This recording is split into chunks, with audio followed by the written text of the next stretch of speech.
చూస్ country delight, live better. ఇప్పుడే country delight యాప్ని download చేసుకోండి.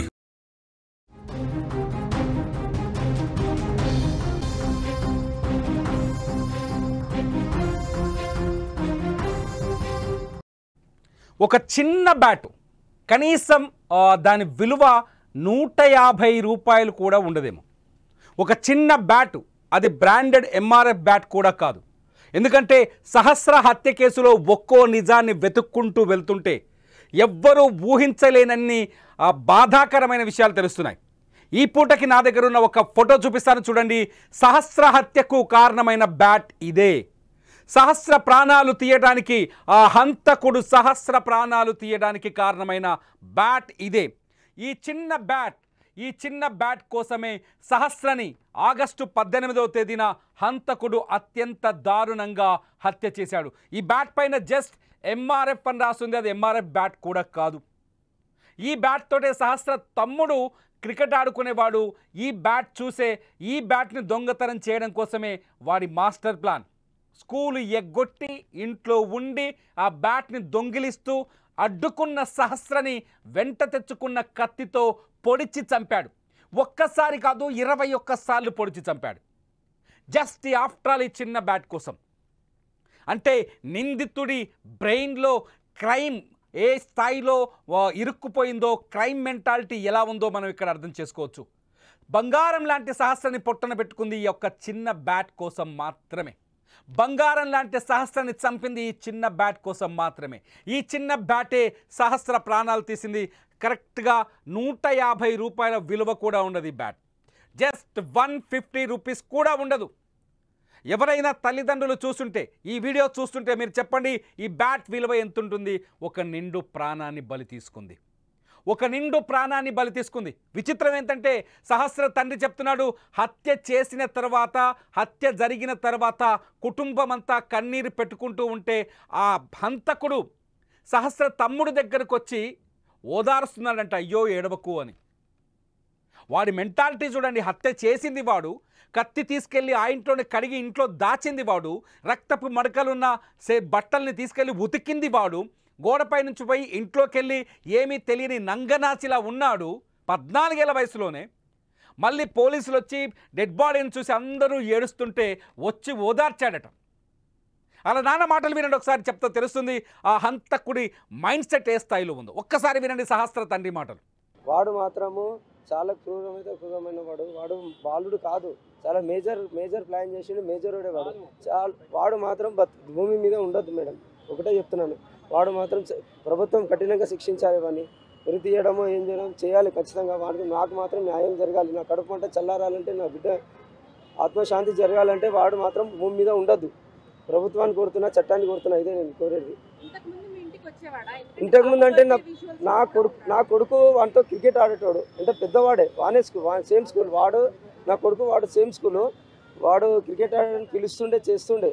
నేను ఎప్పుడు పట్టించుకోకపోతుండే, ఎందుకంటే నేను మార్నింగ్ వెళ్ళి ఈవినింగ్ వస్తున్నాను. నాకు టైం దొరకదు, నా వైఫ్కి కూడా టైం దొరకదు. ఇంటికాడ ఉండాలి, చూడాలని. పిల్లల్ని ఎప్పుడు వదిలేసి వెళ్తాం మేము. కొత్త కాదు ఇది. ఇప్పుడు ఓనర్స్ కూడా మాకు కొద్దిగా మంచిగా ఉంటారు, వాళ్ళు మంచిగా సహకరిస్తారు మాకు. ఎందుకంటే ఇక్కడ వెళ్తుంటే కూడా అడుగుతుంటారు, ఎక్కడ వెళ్తారు, ఏం చేస్తారు అని అడుగుతుంటారు. వాళ్ళు కూడా మంచి వాళ్ళు, అట్లా ఏం లేదు. ఈ పిల్లోడు చాలా పెద్దవాడు, వరస్ట్ క్యాండిడేట్ ఇడు, క్రిమినల్, చాలా క్రిమినల్ ఇడు. వీళ్ళు మాత్రం బాలుడని గుర్తించకండి మీరు, చాలా పెద్దోడు. వీడు చేసే పనికి వాళ్ళ ఫ్యామిలీ చాలా సపోర్ట్ ఇచ్చింది. 5 రోజులు వాడు ఇంట్లో ఉన్నాడు, అదంతా తీసుకొని ఇంట్లో పెట్టుకున్నాడు. అంటే ఇంట్లో వాళ్ళ ఫాదర్ మమ్మీ అడుగుతారు ఖచ్చితంగా, ఇది ఎక్కడ వచ్చినాయి, ఏం వచ్చినాయి అని చెప్పి. వాడు ఇన్ని రోజులు స్కూల్కి వెళ్ళడం, ఇంత భయం లేదు మేడం వాళ్ళకైతే, ఇంత భయం లేదు, ఏం లేదు వానికైతే. ఆ భయం లేక ఉన్నాడంటే వానికి మాత్రం కఠినంగా శిక్షించాలి మీరు, ఖచ్చితంగా ప్రభుత్వానికి కోరుతున్నాను నేను. అదే నాకు కడుపు ఇంత భయం లేదు వాడికి. పోలీస్ వాళ్ళనే చుక్కలు చూపించిందంటే వాడికి ఇంత భయం లేదు. భయం లేని క్యాండిడేట్ని అసలు ఉంచదు భూమి మీద. వాడు ఇది వదిలేస్తే నాసంటి తండ్రిని ఎంతమంది నేర్పిస్తాడు వాడు. నేను అది కోరుకుంటే ప్రభుత్వం బ్యాట్ నాకు కొడుకుది, అది నేను కొనిచ్చాను, 1000 రూపాయలు పెట్టి నేను కొనిచ్చాను. ఆ బ్యాట్ కోసం ఎప్పుడు కూడా పడ్డారు నాకు చెప్పలేదు, డిస్కషన్ అవ్వలేదు నా కొడుకుతో. నేనేంటంటే ఈ మార్నింగ్ వెళ్ళి ఈవినింగ్ వస్తా, వాడు అప్పటికే తిని పడుకుంటాడు, ఒకసారి ఆడుకుంటాడు. నేను అడగను కూడా. అది సిచ్యువేషన్ వచ్చేసరికి ఓపెన్గా సైలెంట్ ఉంది మేడం అక్కడ. నేను 12:30, 12:50, 12:40, 12:45కి వచ్చిన. కింద చూసిన, మా పాపని పిలిచిన, పలకలేదు. బయటకొని గొల్లెం ఉన్నది. నేను కాలు కడుక్కొని ఇంట్లోకి వెళ్ళేసరికి ఎప్పుడు చనిపోయిందేమో పడుకొని ఉన్నది. అది అన్ని లైట్స్ అన్ని ఆఫ్ చేసి ఉన్నాయి అక్కడ.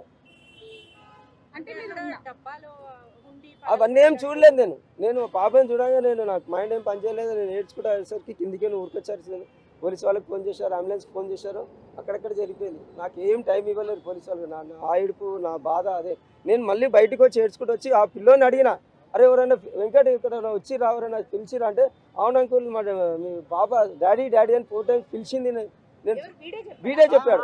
వీడు చెప్పింది నాకు ఆ మైండ్ నాకు వెలగలేదు. నా కళ్ళల్లో నీళ్ళు ఆగలేదు. నాకు ఎట్లా అంటే నేను అసలు షాక్ అయిపోయినా. నేను చెప్పిన 4 టైమ్స్ పిలిచింది. నేను బయటకు వచ్చిన, స్నానానికి వెళ్ళిపోయిన అంకుల్ నాకు ఏం తెలియదు అనేసి అన్నాడు. అప్పుడే ఏడ్చుకుంటా మా కొడుకుని కూడా ఓదారుస్తుండు. వాడు ఏడవక అని చెప్పి ఓదారుస్తుండ. పక్కనే ఉన్నాడు వాడు, పక్క బిల్డింగ్లో పక్క బిల్డింగ్లో ఉండి చూస్తున్నాడు. వాడు స్పాట్కి రాలే, పక్క బిల్డింగ్లో ఉండి చూస్తున్నాడు వాడు. అది ఎప్పుడు నేను ఇంటికాడ ఉన్నాను మేడం. అది నాకు తెలియదు ఎట్లా వస్తుండే. నా కొడుకుతో ఎప్పుడైనా ఇంటికి వచ్చిండా ఏమో, బర్త్డే పార్టీకి ఒకసారి వచ్చిరంట వాడు. నాకు తెలియదు అది నాకు తెలియదు. నేను ఇంటికాడ ఉన్నాను మేడం, మ్యాక్సిమం ఉన్నాను. నేను మార్నింగ్ 8 o'clock వెళ్ళిపోతా. స్కూల్ ఉంటే 8 o'clock వెళ్ళిపోయి ఈవినింగ్ మళ్ళీ 7 కమెంట్ డ్రాప్ చేసి మళ్ళీ నేను నా పని నేను చేసుకుంటా. మళ్ళీ 10కి ఇంటికి వస్తాను. నమ్మలేదు మేడం. నాకు తెలియదు అసలు. నేనే షాకింగ్. మొత్తం వాళ్ళు మొత్తం అందరు షాకింగ్లో ఉన్నారు. వాడు ఏంది, వాడు అసలు క్రిమినల్ మైండ్ ఏంది, వాడు రాసుకొని చంపడం ఏంది నాకే అర్థం అవుతలేదు. అది డబ్బులు తీసుకెళ్తే మా పాపని చంపిండు, న్యాయం జరగాలి నాకు. పాపని చంపిండు వాడు మాత్రం ఉండొద్దు. ప్రాణానికి ప్రాణం కావాలి. వాడు మాత్రం బాలుడని గుర్తించకండి. ప్రభుత్వానికి చెప్తున్నా, మీకు చెప్తున్నా, చట్టానికి చెప్తున్నా. వాడు మాత్రం బాలుడు కాదు. తల్లిదండ్రులు కూడా శిక్షించాలి. తల్లిదండ్రుల ప్రేమ ఉంది. వాళ్ళ తండ్రి ఇంతవరకు నా తండ్రి ముఖం చూడలేదు. నేను 3 years నుంచి ఉంటున్నా అక్కడ. తండ్రి ముఖం చూడలేదు. తండ్రి ఎవడో కూడా నాకు తెలియదు. వాడు వాళ్ళ చెల్లె శాంతి అని ఒక తెలుసు. ఆమె హాయ్ బాయ్ అంకుల్ అంటే అంతేగాని మిగతా విషయం ఏముండదు మాకు. 3 years అయిపోతుంది. 3 years అవుతుంది. నేను కొత్తగా వెళ్ళినప్పుడు మా అబ్బాయి కూడా వెళ్ళేవాడు కాదు. ఏం చేసావు ఈ మధ్య 1 year నుంచి క్రికెట్ ఆడడం కొద్దిగా పెరిగాడు. అప్పుడు చిన్నోడు ఉండే. కూకట్పల్లి పోలీస్ స్టేషన్ ముందు సహస్ర తల్లిదండ్రులు ఇప్పుడు ఆందోళన చేస్తున్నారు. ఎవరైతే హత్య చేశాడో ఆ బాలుని మైనర్గా చూడడానికి వీల్లేదని చెప్తున్నారు. అతను మైనర్ కాదు, క్రిమినల్ బ్రెయిన్ ఉన్న పెద్ద కిల్లర్ అని చెప్పేసి వాళ్ళు అక్కడ కూకట్పల్లి పోలీస్ స్టేషన్ ముందు ప్రస్తుతం ధర్నా చేస్తున్నారు. ఎట్టి పరిస్థితుల్లోనూ ఇతన్ని జువైనల్ హోమ్కు తరలించొద్దు, బాల నేరస్తుడిగా పరిగణించొద్దు. ఈ హంతకుడిని ఖచ్చితంగా ఈ భూమి మీద లేకుండా చెయ్యాలంటూ వాళ్ళు ఎమోషనల్గా మాట్లాడుతున్నారు. ఎట్టి పరిస్థితుల్లోనూ ఇతన్ని క్షమించే ప్రసక్తే లేదని చెప్తున్నారు. కేవలం ఒక బ్యాట్ కోసం నా కూతుర్ని ఇంత దారుణంగా చంపుతాడా అంటూ ఆ తండ్రి విలపిస్తున్న తీరు ప్రతి ఒక్కరిని ఆందోళన కలిగిస్తుంది. ఆ రోజు హత్య జరిగిన రోజు ఆ పేరెంట్స్ ఏడుస్తున్న వీడియోస్ని గుర్తు చేసుకుంటే, ఆ పేరెంట్స్ విలపిస్తున్న వీడియోస్ని గుర్తు చేసుకుంటే నిజంగా బాధ కలుగుతోంది. ఇటువంటి సిచ్యువేషన్ ఏ కుటుంబానికి రాకూడదని, ఏ పిల్లాడు ఇంతటి దుర్మార్గానికి పాల్పడకూడదని అందరము ఆలోచించాల్సి వస్తుంది. ఎందుకు ఒక బాలుడు ఈ స్థాయిలో ఆలోచిస్తాడా? నిజంగా ఆ తండ్రి చెప్పిన మాటల్లో నిజముంది. మరి మీకు అర్థమవుతోంది. హత్య చేశాడు, పోలీసుల మైండ్ డైవర్ట్ చేశాడు, తప్పుడు క్లూ ఇచ్చాడు. చాలా స్పష్టంగా అర్థమవుతుంది. అతను రాంగ్ క్లూ ఇచ్చాడు. అతన్ని మాట్లాడినప్పుడు అతనితో పోలీసులు అతను కూడా విచారించినప్పుడు డాడీ అనే శబ్దం వినిపించిందని చెప్పాడు. ఆఖరికి ఈ అమ్మాయి తండ్రికి కూడా అదే మాట చెప్పాడు. అంటే హత్య చేసి తప్పించుకునేందుకు కూడా ముందుగానే ప్లాన్ రెడీ చేసి పెట్టుకున్నాడు ఈ 14 ఏళ్ల బాలుడు. అందుకనే అతన్ని బాల నేరస్తుడిగా పరిగణించకూడదు, అతన్ని ఖచ్చితంగా కఠినంగా శిక్షించాల్సిందే అని ఆ తండ్రి ఆవేదన వ్యక్తం చేస్తున్నారు. ప్రస్తుతానికి కూకట్పల్లి పోలీస్ స్టేషన్ ముందు ఒక ఆందోళన కొనసాగుతోంది. పోలీసులు ఎట్టి పరిస్థితుల్లోనూ నిందితుడిని క్షమించకూడదని, అతనికి కఠినమైన శిక్ష పడాలని, లేదంటే తమకు అప్పజెప్పితే మేమే శిక్షిస్తామని ఆ కుటుంబం అక్కడ బోరున విలపిస్తోంది. ఎందుకంటే బంగారంలా పెంచుకున్న అమ్మాయిని, బంగారంలా పెంచుకున్న సహస్రని ఇంత దారుణంగా, ఇంత కిరాతకంగా చంపుతాడని మేము ఊహించలేదని ఆ సహస్ర తల్లి, మామ, అత్త అందరూ, తండ్రి అందరూ అక్కడ ఆందోళన చేస్తున్నారు. అక్కడ ఆందోళన కొనసాగుతోంది. ఒకసారి కూకట్పల్లి పోలీస్ స్టేషన్ దగ్గరికి వెళ్దాం. కూకట్పల్లి పోలీస్ స్టేషన్ దగ్గర సహస్రకు న్యాయం జరగాలంటూ కుటుంబ సభ్యులంతా ఆందోళనకు దిగారు. అక్కడ మీడియా కూడా మనకు స్పష్టంగా కనిపిస్తుంది. సహస్రని చంపిన వాడిని ఎట్టి పరిస్థితుల్లోనూ ఉరిదీయాలంటూ కూకట్పల్లి పోలీస్ స్టేషన్ దగ్గర ఆందోళన కొనసాగుతుంది. ఎందుకంటే సహస్రని ఇంత దారుణంగా, ఇంత కఠినంగా చంపిన వాడు చట్టాలను అడ్డం పెట్టుకొని బయటపడొద్దని, చట్టాలని అడ్డం పెట్టుకొని రోడ్డు మీదకు చట్టం నుంచి తప్పించుకోకూడదనే ఉద్దేశంతో సహస్ర కుటుంబ సభ్యులంతా ప్రస్తుతం అక్కడ ఆందోళన కొనసాగిస్తున్నారు. అక్కడ మీడియా కూడా వాళ్ళతో మాట్లాడించే ప్రయత్నం చేస్తుంది. మీడియా కూడా అక్కడ ఈ సహస్ర ఇష్యూని కవర్ చేస్తుంది. సహస్రని అత్యంత దారుణంగా చంపిన ఈ బాలుడికి ఇప్పుడు 14 ఏళ్ళు కాబట్టి, మైనర్ కాబట్టి CCL కింద అతనికి శిక్ష తగ్గించే అవకాశం ఉందని కొందరు న్యాయ నిపుణులు చెప్తున్నారు. ఎందుకంటే సహస్రని హత్య చేసిన వ్యక్తి మైనర్ కాబట్టి, మైనార్టీ తీరలేదు కాబట్టి అతనికి కేవలం తక్కువ అంటే 3 ఏళ్ల పాటే శిక్ష పడుతుందని, మిగతా రోజుల్లో అతని జువైనల్ హోమ్కి పంపించి అతనిలో మానసిక మార్పును తీసుకొచ్చే ప్రయత్నం జరుగుతుందని ఇటువంటి చర్చ ఇప్పుడు సోషల్ మీడియాలో జరుగుతుంది. ఈ నేపథ్యంలో సహస్ర కుటుంబ సభ్యులు మూకుమ్మడిగా పోలీస్ స్టేషన్ ముందుకొచ్చారు. అక్కడ కూర్చొని ఆందోళన వ్యక్తం చేస్తున్నారు. సహస్ర హంతకుడిని వదిలిపెట్టే ప్రసక్తే లేదని, సహస్ర ప్రాణాలు తీసిన అతన్ని ఎట్టి పరిస్థితుల్లో క్షమించడానికి వీల్లేదంటూ ఆందోళన వ్యక్తం చేస్తున్నారు. ఒకసారి అక్కడ అంబియన్స్ ఒకసారి చూద్దాం.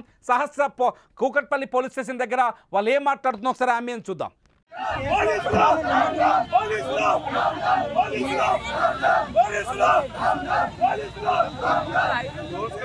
అది ప్రస్తుతానికి కూకట్పల్లి పోలీస్ స్టేషన్ దగ్గర పరిస్థితి. సహస్ర ఫ్యామిలీ ఆందోళనకు దిగింది.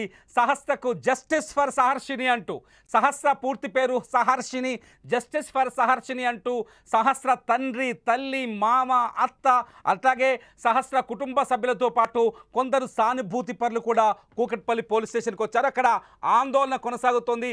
ఎట్టి పరిస్థితుల్లోనూ సహస్రని హత్య చేసిన ఆ నిందితుడికి శిక్ష తగ్గించడానికి వీల్లేదు. ఆ నిందితుడిని మాకు అప్పచెప్తారా, మేమే శిక్షిస్తాం, మేము ఖచ్చితంగా అతని కఠినంగా శిక్షిస్తామంటూ సహస్ర కుటుంబం కానీ, తండ్రి కానీ, కుటుంబ సభ్యులు కానీ ఆందోళన వ్యక్తం చేస్తున్నారు, ధర్నా చేస్తారు. ప్రస్తుతం కూకట్పల్లి పోలీస్ స్టేషన్ దగ్గర ఉద్రిక్త పరిస్థితి కనిపిస్తుంది. మీరు విజువల్స్లో చూస్తున్నారు. సుమన్ టీవీలో ఎక్స్క్లూజివ్గా కూకట్పల్లి పోలీస్ స్టేషన్ దగ్గర నిజంగా తల్లిదండ్రులకు అంత ఆవేదన ఉంటుంది, నిజంగా తండ్రికి అంత కసి ఉంటుంది, ఆ తల్లికి అంత బాధ ఉంటుంది. ఈ భూమి మీద కూతురిని అత్యంత ప్యూర్ ప్రేమ కలిగేది కేవలం తల్లిదండ్రులకు మాత్రమే. అటువంటి బంగారంలా పెంచుకుంటున్న ఆ తండ్రి మాటలు వింటుంటే గుండె రగిలిపోతుంది. బంగారంలా పెంచుకుంటున్న ఆ అమాయకురాలైన బాలికని అత్యంత దారుణంగా హత్య చేసిన నిందితుడికి శిక్ష తగ్గితే ఎవ్వరూ భరించలేని పరిస్థితి ఉంటుంది. ప్రస్తుతం కూకట్పల్లి పోలీస్ దగ్గర సిచ్యువేషన్ చూస్తున్నారు. మీరేమనుకుంటున్నారు?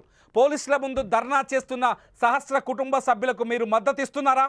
నిజంగా సహస్రకి అతన్ని ఎవరైతే సహస్రని హత్య చేశాడో ఆ నిందితుడికి శిక్ష తగ్గుతుందనే చర్చ నేపథ్యంలో అతనికి ఎటువంటి శిక్ష విధించాలని మీరు కోరుకుంటున్నారు? ఖచ్చితంగా ఈ వీడియో కింద కామెంట్ చేయండి.